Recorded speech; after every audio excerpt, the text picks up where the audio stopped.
बिस्मिल्लाहिर्रहमानिर्रहीम। अस्सलाम वालेकुम दोस्तों, उम्मीद है आप सब लोग ठीक होंगे। तो पहले तो मैं खुद बना रही थी बीफ के कोफ्ते, मगर मैंने सोचा कि आप लोगों के साथ भी शेयर करूं। तो ये 1 किलो बीफ है, कीमा, और ये 1 गड्डी धनिया हरा और प्याज, इसमें कुछ 6-7 दाने लहसुन के डाले, अदरक डालिए। तो ये पहले से ग्राइंड किया हुआ है मैंने, ठीक है। और ये है 4 टेबलस्पून बेसन, और ये है 1 अंडा। बाकी ये है हस्बे जायका नमक, आप जितना मर्जी चाहो डाल सकते हो।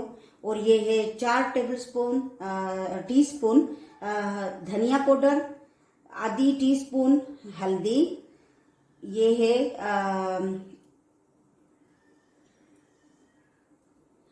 जीरा आधी टीस्पून, और ये है गरम मसाला 4 टेबलस्पून, या 3 टेबलस्पून, कम ज्यादा आप लोग कर सकते हो। ये है 1 टीस्पून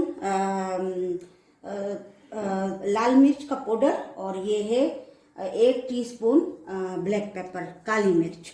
तो चले स्टार्ट करते हैं। एक बाउल में डाल देती हूँ मैं।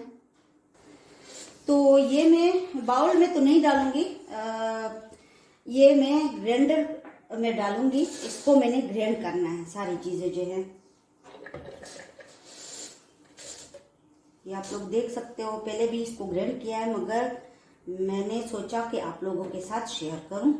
इसमें अदरक, लहसुन, प्याज सारा कुछ है। और ये है कीमा,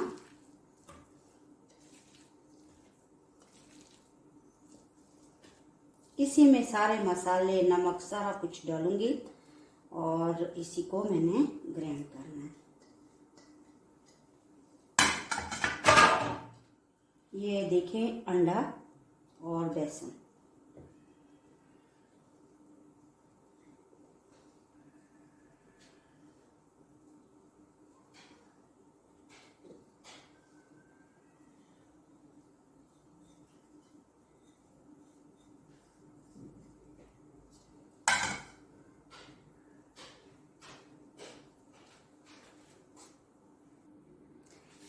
नमक मैंने डालनी है अपने हिसाब से, आप अपने हिसाब से डालें, ठीक है। तो हल्दी, लाल मिर्च का पाउडर, गरम मसाला, धनिया पाउडर, ब्लैक पेपर काली मिर्च, और ये है जीरा पाउडर। इस सब को मैंने अभी ग्राइंड करना है, फिर मिलती हूँ।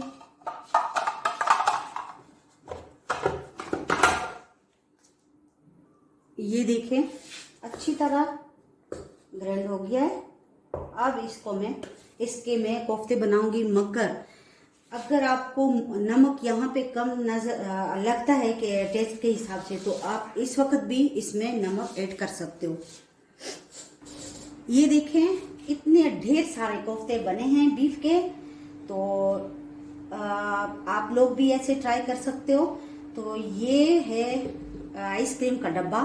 ये मैं अक्सर इसमें फ्राई करके रखूंगी। जितनी मुझे ज़रूरत होगी उतना मैं पकाऊंगी, और जो बच जाएगी फ्राई करके वो इसमें मैं भर के फ्रीज़र में रख दूंगी। तो ये महीनों तक चल सकते हैं।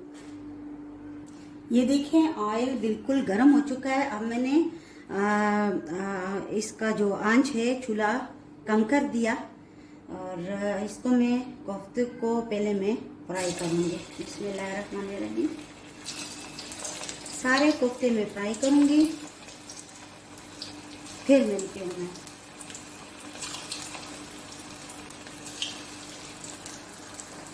ये देखें अच्छी तरह ये फ्राई हो रहे हैं।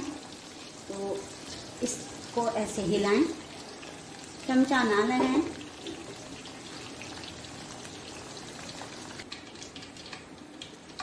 इसका जो कलर है गोल्डन हो गया है, तो मैंने निकाला है। ये बिल्कुल तैयार हो गए हैं बीफ के कोफ्ते। तो जितने मुझे ज़रूरत होगी वो मैं पकाऊंगी। आलू कोफ्ते, चाहे सालन कोफ्ते हो, मटर कोफ्ते हो, तो मैं ये फ्रीज़र में अभी रखूंगी और ठंडे हो गए। ये देखें, तो बहुत आसान तरीका है, आप लोग भी ज़रूर ट्राई करें और मेरे चैनल को सब्सक्राइब करें।